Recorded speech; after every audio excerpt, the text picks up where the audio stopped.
குளியரை அருள்மிகு வழிகாட்டும் மாளிகைப்பாறை கருப்பசாமி திருக்கோவிலுக்கு வருகை தந்திருக்கிற எல்லா பக்தர்களுக்கும், நம் திருக்கோவிலிலே நடத்துகிற அருள் நிறைந்த காட்சிகளை எல்லாம் யூடியூப் சேனல் மூலமாக பார்த்து தன் உள்ளத்துக்குள்ளே மகிழ்ந்து பிரார்த்தனையும் தியானமும் செய்து கொண்டு நற்பலனை நாடி இருக்கிற எல்லா பக்தர்களுக்கும் உங்கள் அனைவருடைய எல்லார் எண்ணமும் நிறைவேறி இந்த பூவுலகில் இன்புற்று வாழ வேண்டும் என்று சொல்லி உங்களுக்காக பிரார்த்தனை செய்து கொள்கிறேன்.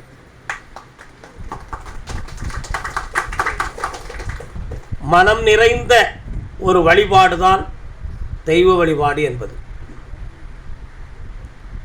இந்த வழிபாட்டுக்கு வழிபாடை செய்யக்கூடிய கோவிலின் அலங்காரமோ, ஒரு கோவிலினுடைய அம்சமோ, கோவில் இருக்கின்ற ஊரின் பெயரோ, ஊரின் தரமோ தேவையில்லை. பிரார்த்தனை செய்கின்ற தெய்வ சக்தியின் வலிமை மட்டும்தான் ஒரு வழிபாட்டுக்கு தேவையானது. மனிதன் முழு மனதோடு வழிபட கொள்ளக்கூடியவன் புற உலகினுடைய அலங்காரத்தை, புற உலகினுடைய ஏற்பாடுகளை பெரிதாக சிந்திக்க வேண்டிய அவசியங்கள் ஒரு பக்தனுக்கு இல்லை. பக்தனுடைய ஒரே ஒரு நோக்கம் தெய்வத்தை தொழுவதும் தெய்வத்தை சிந்திப்பதும், வழிகாட்டியாக இருக்கக்கூடிய குருவை மனநிறைவோடு நினைப்பதும் வணங்குவதும். இதுதான் ஒரு பக்தனுடைய முழு கடன். அந்த பக்தனுடைய மனம் எந்த அளவுக்கு முழுமையாக குருவின் மீதும் தெய்வத்தின் மீதும் முழுமையாக நிறைந்து இருக்கிறதோ அன்பும் பக்தியும், அந்த அளவுக்கு வெகு விரைவில் அவன் பலனை அடைந்து விடுகிறான் என்பதுதான் ஆன்மீக நெறியினுடைய முழு தத்துவம். எந்த ஒரு செயலுக்குமே மனம் மிக முக்கியம் என்பதை நமக்கு கீதையில் கூட கிருஷ்ணர் அர்ஜுனனுக்கு முதல் வாக்கில் சொல்லுவார். மனம் கொள்ளாத விஷயத்தில் வெற்றி இல்லை கிருஷ்ணா, வெற்றி இல்லை அர்ஜுனா என்ற சம்பாஷணை நமக்கு விளக்கும். ஆகையினால் கிருஷ்ணன், என் மனம் இந்த போரை தொடங்க விரும்பவில்லையே என்று கேட்டான் கிருஷ்ணனிடம். கிருஷ்ணன் அதற்கு கூறினார், உன் மனதை என் மீது செலுத்து, போர் தொடுக்க வேண்டும் என்ற முடிவுக்கு வந்து விட்டாய். இந்த போரில் வெற்றி உனதுதான், நீ முழு மனதோடு செயல்பட வேண்டும் அர்ஜுனா. ஆகையினால் மனம் கொள்ளாததில் வெற்றி காண இயலாது என்பதை புரிந்து கொள்ள அர்ஜுனா என்று கிருஷ்ணர் கூறினார் பதில். அதனால் மனசு முக்கியம். பகவானை சேவித்து பலனடைவதற்கு முதல்ல மனசு முக்கியம். இந்த மனதில் கொஞ்சம் ஐயப்பாடும் சிறிது சறுக்கலும் இருந்தால் நாம் வைத்திருக்கிற பக்தியின் நிறைவில் குறை ஏற்பட்டிருக்கிறது என்பது விளக்கம். இந்த தியான பயிற்சி சாதனைகளை மேற்கொள்ளக்கூடியவர்கள் ஒரு லட்சியத்தை நோக்கி அவர்கள் தியானம் இருந்தால் அந்த லட்சியம் நிறைவேறுவது வரை அந்த தியானத்திலிருந்து அவர்கள் எழுந்து விட்டாலும் அவர்களுக்கு மனசு வருத்தமாகும். அந்த லட்சியத்தை அடைவது வரை தியானம் மேற்கொள்வதற்கு இடைஞ்சல் இருந்தாலும் அவர்களுக்கு எரிச்சல் வரும். அப்போ அடிப்படை என்ன? லட்சியம் முக்கியம். லட்சியத்தின் மீது உறுதியான உள்ளம் இருந்தால் மட்டும்தான் லட்சியத்தை நிறைவேற்ற முடியும். அடிமுடி கண்டார் என்று சொல்வதைப் போல சகசிராரத்திலிருந்து மூலாதாரத்தை காண வேண்டும் என்ற நோக்கத்தில் ஒருவன் தியானம் இருந்து அவ்வழியை தொடர்ந்து வருகையில் இடையில் அது நிறைவேறவில்லை என்றால் நாம் முழுமையாக மூலாதாரத்தின் பக்கம் போகவில்லையே என்ற ஒரு தழுதழுத்த மனமும் நிறைவடையாத உணர்வும் ஒரு மனிதனுடைய உள்ளத்தை புண்படுத்தும். அது தியானத்தை மேற்கொண்ட அனுபவவாதிகளுக்கு தெரியக்கூடிய ஒரு உண்மை. அதேபோல் ஒரு பக்தன் இறைவன் மீது அன்பு கொண்டு குருவின் மீது பக்தி கொண்டு ஒரு விஷயம் நிறைவேற வேண்டும் என்று அவன் சால்வுடன் அந்த விஷயம் நிறைவேறவில்லை என்றால் அவன் உணர வேண்டிய விஷயம் குருவின் குற்றமா, தெய்வத்தின் குறையா, நம் பக்தியின் நிறையில் ஏற்பட்ட தடங்கல்களா என்பதை மனிதன் சிந்திக்க கடமைப்பட்டிருக்கிறார். அப்போ பக்தனுக்கு மிக முக்கியம் மனம் நிறைந்த நோக்கு, மன நிறைவு மிகுந்த பக்தி. மனிதனுடைய வாழ்க்கை எப்படிப்பட்டது என்றால் ஆசையில் அலக்களிக்கக்கூடிய வாழ்வு. 1 லட்சம் கோடி ஒரு 10 கோடி ரூபா உனக்கு தரகிறதுக்கு ஏற்பாடு பண்ணுகிறேன் என்று ஒருத்தன் சொன்னாம்னா அந்த 1 லட்சத்தை யார்ட்டையாவது கடன் வாங்கியாவது கொடுத்து 10 கோடியை பெற வேண்டும் என்ற நோக்கத்தில் 1 லட்சத்தையும் இழந்து கூட இருக்கிறவங்க பணத்தையும் இழந்து வேதனைப்பட்டு இந்த கோயிலுக்கு வந்து கண்ணீர் ஒடிக்கிறவர்கள் எண்ணிக்கை கூடுதலாகத்தான் இருக்கிறது.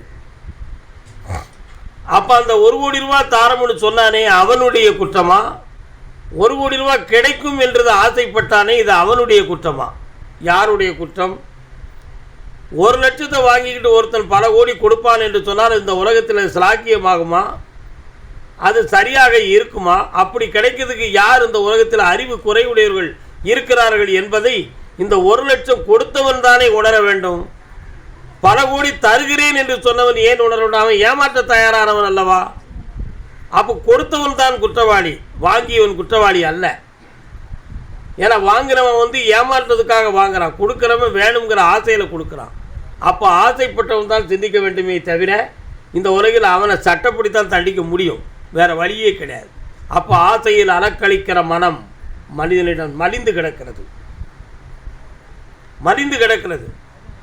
அப்போ மனிதன் எந்த பாதையில் போகிறானோ அதை ஆசையான வார்த்தையை காட்டி அவர்களை தன்மையப்படுத்தக்கூடிய மனித ஜீவன்கள் தான் இந்த உலகத்தில் இப்போ மலிந்து இருக்குது. அதனால தான் துன்பம் கூடுது, ஏமாற்றம் கூடுது, இழிவு கூடுது, மனவேதனைகள் கூடுகிறது. இது அத்தனையுமே எங்கிருந்து வருதுன்னா ஆசையிலிருந்து வருது. அதனால தான் ஆசையை அகற்ற வேண்டும், ஆசைக்கு ஒரு அணை போட வேண்டும். ஆசைக்கு அணை போட்டு விட்டால் அறிவுக்கு தெளிவு கிடைக்கும், அறிவுக்கு தெளிவு கிடைத்து விட்டால் வாழ்விலே ஒளி கிடைக்கும். வாழ்வின் ஒளி எங்கிருந்து கிடைக்கும்? தான் அடைகிற வெற்றியின் மூலமாகத்தான் கிடைக்கும். அதுதானே உண்மை. அதனால் மனிதன் தன்னுடைய மனதை உணர்வது தான் ரொம்ப முக்கியம். விதைப்படலம் அப்படின்னு சொல்லி ஒரு இருக்கு, ஒரு பாகமே இருக்கு. பாவ வினைகளில் விதைப்படலம்னு சொல்லி ஒரு பாகம் இருக்கு. ஒருத்தர் தவம் இருந்துக்கிட்டு இருப்பான், அந்த தவத்தில் இடையிடையில் அவன் மனது ஒவ்வொன்றா சிந்திக்கும். அவன் மனதை ஒருநிலைப்பட்டு ஒரே சிந்தனையில் இருக்க முடியாத அளவுக்கு அந்த தவத்துக்கு அவன் மனசே இடைஞ்சல் கொடுக்கும். அந்த இடைஞ்சலுக்கு பெயர் என்னென்னா அதுதான் விதைப்படலம்னு பேர். அது எப்படி விதைப்படலம்? 40 வயசில் தவம் இருக்கான், 16 வயசில் ஆசைப்பட்ட எண்ணங்கள்லாம் 40 வயசில் தவம் இருக்கும்போது நினைவில் வந்து தொடும். 16 வயதில் விதைத்ததெல்லாம் 40 வந்து தொடுகிறது. அப்போ தொடுகிற பொழுது அவனுக்கு அந்த தவத்தை மேற்கொள்ள முடியலை, அந்த தியானத்தை அவனால் தொடர முடியலை. இந்த பிறவிலேயே 16வது வயதில் நினைத்த ஆசை நிறைவேற வேண்டும் என்று சொல்லி 40வது வயதில் தடுமாற்றம் கொள்ளக்கூடிய ஒரு உணர்வு ஒருவன் மனதை நிலைப்படுத்த முடியாமல், ஒருநிலைப்படுத்த முடியாமல் தடுக்கிறது என்றால் முன் ஜென்மத்தில் செய்த பாவங்கள் எத்தனை இருந்து ஒருவன் புண்ணியத்தை அடைய முடியாமல், தவத்தை மேற்கொள்ள முடியாமல் தடுக்கும் என்பதை மனிதன் உணர வேண்டும் என்பதற்கு விளக்கம்தான் விதைப்படலங்கள் என்பது பொருள். நம்ம விதைச்சிட்டோம், அதுதான் உண்மை. அன்று விதைத்தது இன்று அறுக்கிறான் என்று சொல்வார்களே, அதுதான் இந்த விதைப்படலம்ங்கிறது. அன்னைக்கு நினைச்சதுக்கு இன்னைக்கு கிடைக்கிற விதை தான். நினைவுகளுக்கு கூட சக்தி இருக்கு அப்படின்னு ஜீவகாந்தத்தை பற்றி சொல்லுகிற பொழுது முனிவர்கள் சொல்றாங்க, உன்னுடைய மனசு நினைத்தால் அதுக்கு வந்து லேசான சக்தி தான், உன்னுடைய ஆத்மா நினைத்தால் அது மாபெரும் வலிமையான சக்தின்னு சொல்ல. அந்த வலிமையான சக்தி அப்படிங்கிறத பற்றிய ஒரு விளக்கம் இருக்கு. கண்ணகியுடைய வரலாறு வலிமையான சக்தி. அல்லலுற்று ஆற்றாது அழுத கண்ணீர் அன்றோ செல்வம் தேய்க்கும் படை என்று வள்ளுவன் சொன்ன குறள். அந்த குறளினுடைய தன்மை என்ன? அழுத்தம், ஆத்மார்த்தமான அழுத்தம். அல்லலுற்று ஆற்றாது அழுத கண்ணீர். ஒரு மனிதன் சிரிக்கும் பொழுது அவனுடைய ஆழ்மனம் திறக்கும். மனம் விட்டு சிரித்தால் நோய் விட்டு போகுதுன்னு சொல்கிறதுடைய அர்த்தம் என்னென்னா, மனசு விட்டு சிரிக்கும் பொழுது ஆழ் மனது திறந்துடும், புற மனசெல்லாம் உடச்சி எரிஞ்சு போயிடும். ஆழ்மனம் திறக்கும் பொழுது ஒரு புத்துணர்வு பிறக்கும், உடம்புல புதிய இரத்தத்தினுடைய ஒரு மாபெரும் பீரிட்டு இயக்குகின்ற ஒரு புதிய உணர்வு ஆற்றல் பிறக்கும். அப்போ அவருக்கு நோயினுடைய தன்மை குறையுது. அதான் ஆழ்மனம் திறக்கும் பொழுது தான் ஆழ்ந்த சிரிப்பு வரும். ஆழ்ந்த சிரிப்பில் ஆழ்மனம் திறக்கிறது மாதிரி கடினமான துயரப்பட்டு அழுகிற பொழுதும் ஆழ்மனம் திறக்கும். அழுகை 3 விதத்தில் வரும். இன்னொருத்தருடைய துயரத்துக்காக அழுவது, உறவினர்களுடைய துடிப்புக்கு அழுவது, தானே அனுபவித்த துயரத்தை தாங்க முடியாமல் தத்தளித்து அழுவது. 3 விதத்தில் அழுக வரும். சிரிக்கும் பொழுது கூடி சிரிக்கணும், அழும் பொழுது தனித்து அழணும்னு இருக்கான். தனியை சிரித்தா பைத்தியம்னு உலகம் சொல்லும். உண்மையா இல்லையா? கூடி அழுதால் சபைக்கு பொருந்தாது, துக்க சபைன்னு மாறும். அதனால தான் தனித்து அழ வேண்டும், கூடி சிரிக்க வேண்டும் என்று ஒரு மனித விதியை நமக்கு உருவாக்கி வச்சாங்க. கடினமாக அழுகிற பொழுதும் நம்முடைய ஆழ் மனசு திறக்கு. தன்னுடைய பட்ட துயரத்தெல்லாம் மனம் திறந்து சொல்லி அழுவான். அந்த ஆழ்மனம் திறக்கிற பொழுது அதுக்கு காரணமாக இருந்த துயரத்துக்கு காரணமாக இருந்தவர்களையெல்லாம் அந்த ஆழ்மன சக்தியுடைய வலிமை ஆத்மாவை தொட்டு, அந்த ஆத்மா பிரபஞ்சத்தை தொட்டு, அந்த பிரபஞ்ச சக்தி காரணமானுடைய வாழ்க்கையை போய் தொற்றும். அப்போ அவன் பாதிக்கப்பட்டுருவான். அதனால்தான் அல்லலுற்று ஆற்றாது, கடினமான துயரத்தை பெற்று தாங்க முடியாமல் அழுத கண்ணீர் அன்றோ, துயரப்பட்டு அழுத கண்ணீர் அல்லவா செல்வம் தேய்க்கும் படை. ஒரு அரசனுடைய செல்வத்தையும் தேய்ச்சிரும், படையும் கூட அழிச்சிரும்னா. பாண்டிய மன்னனுடைய படையும் அழிந்தது, செல்வமும் அழிந்தது, அரச ஆணையும் அழிந்தது கண்ணகியுடைய கண்ணீரால். அதனால் அழுகைக்குன்னு ஒரு சக்தி இருக்குது. அதை எல்லாருக்கும் வராது. அந்த அழுகை உண்மையிலேயே துயரப்பட்டவனுக்கு தான் வரும். பாதிப்படைந்தவனுடைய உள்மனசில் அந்த அழுகை வரும். அந்த வருத்தமும் வேதனையும் ஆன்மாவில் கலந்து அந்த ஆன்மா இறைவனை தொட்டு அதுக்கு ஒரு மறுதளிப்பான பலனை அந்த பிரபஞ்ச சக்தி கொடுக்கும். அது ஒரு விதைத்தல். கடினமான வெயில், உணவு, பூமியில் இருக்கக்கூடிய நீர்நிலை ஈரச்சத்துக்களை எல்லாம் வெயிலில் ஆவியாகி ஆகாயத்தில் போய் தங்குது. குறிப்பிட்ட சில காலங்கள் ஆகாயத்தில் தங்கி அது ஒரு பருவத்தை அடைந்து அங்கே இருக்க முடியாத நிலையை பெற்று பூமியை நோக்கி பொழிகின்ற பொழுது அது மழையாக மாறுகிறது. ஆனால் பூமியில் கிடந்த நீர் தான் ஆவியாகி ஆகாயத்தில் சென்று விளைந்து பருவமாகி தாங்க முடியாத என்ற நிலையை பெற்று பூதலத்தில் விழுவதைப் போல இந்த பூலோகத்தில் வாழ்ந்து கொண்டிருக்கக்கூடிய மனிதனுடைய ஒவ்வொரு சிந்தனையும் ஒவ்வொரு எண்ணமும் அவனுடைய ஆழ்மனதில் இருக்கக்கூடிய மனவேதனைகளும் துடிப்புகளும் அவனுடைய சுவாச அலைகளிலே கலந்து பிரபஞ்ச சக்தியாகிய ஆகாயத்தில் போய் தங்கி இருக்கிறது. குறிப்பிட்ட காலம் கடந்து அது மீண்டும் மனிதனையே அடைகிறது. அதனால தான் நம்ம பெரியவங்க சொல்லுவாங்க, நல்லதை எண்ணு, நல்லதை செய், நல்லதையே சிந்தி. ஏன் நீ நல்லதை நினைத்தாலும் நல்லதை சிந்தித்தாலும் நல்லவைகளை செய்தாலும் அது இந்த ஆகாய சக்தியில் போய் தங்க போகிறது உண்மை. மீண்டும் உனக்கோ உன் சந்ததியர்களுக்கோ அந்த நன்மை மீண்டும் அனுபவிக்க பலனாக வரும் என்பதைத்தான் நமக்கு புண்ணியத்தின் விளைச்சலாக மகான்கள் நமக்கு சொன்னார்கள். அதனால் நல்லதை உணர்வதும் நல்லதை சிந்திப்பதும் நல்லதையே நினைப்பதும் மனிதனுடைய சந்ததிகள் வாழ்வதற்கு காரணமாக இருக்கும் என்று சொல்லிதான் நம்ம மனதை புனிதப்படுத்துவதற்கு பக்தி நெறிகள் உருவாக்கப்பட்டன. இந்த பக்தி காரிய பக்தி, கபட பக்தி, பரம பக்தி, 3 பக்தி இருக்கு. நான் இந்த காரியத்துக்காக வந்திருக்கிறேன் கருப்பசாமி, எங்களுக்கு கை தூக்கி விட்டு எங்களை வாழ வைக்கணும் ஐயா, எங்களால் முடிந்ததை உன் பாதத்துக்கு காணிக்கையாக வைக்கிறேன் அப்பான்னு சொல்லியிருக்கக்கூடிய பக்தர்கள் நிறைய பேர்கள். மனிதன் அப்படித்தான் இன்னைக்கு கடவுள்கிட்ட முறையீடு தான். அதுக்கு பேர் காரிய பக்தி. கலியுகத்தில் காரிய பக்தி இல்லாமல் எந்த மனிதனும் கடவுளை வணங்க முடியாது.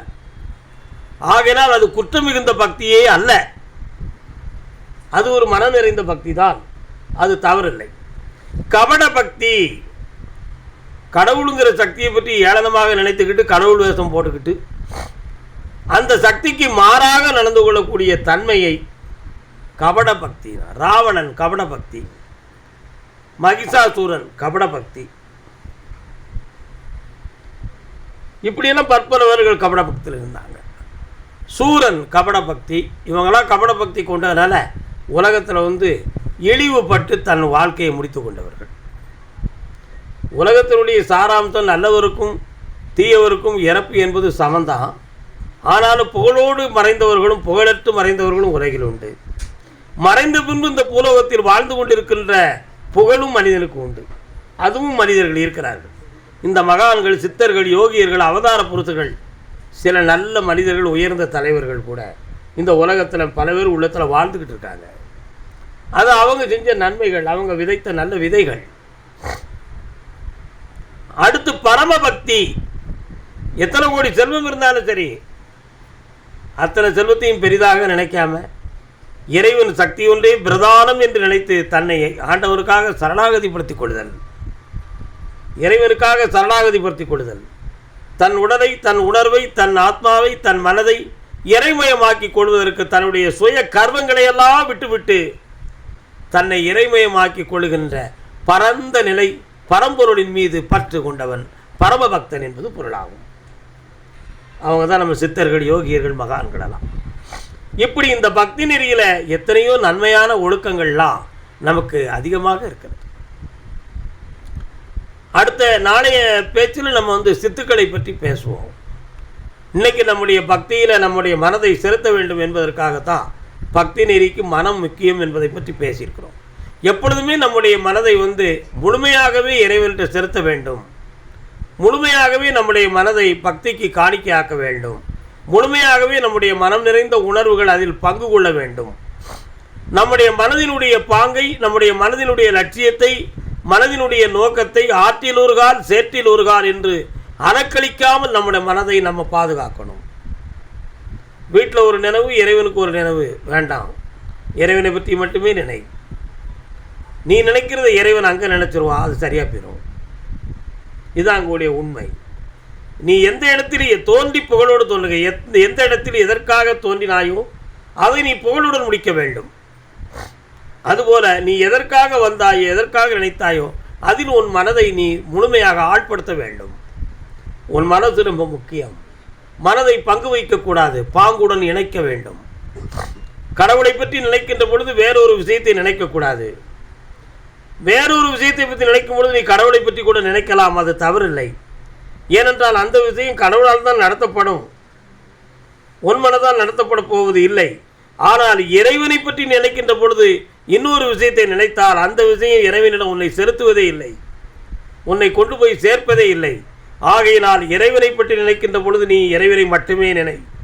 ஏனைய காரியங்களை நினைக்காதே, ஏனைய மனிதர்களை நினைக்காதே, ஏனைய எதிரிகளை நினைக்காதே, ஏனைய செயல்களை செல்வங்களை சிந்திக்காமல் இறைமயம் ஒன்றே பிரதானம் என்று நினைத்து விட்டால் நம் மனம் முழுமையடைந்து விட்டது என்பது பொருளாகும்.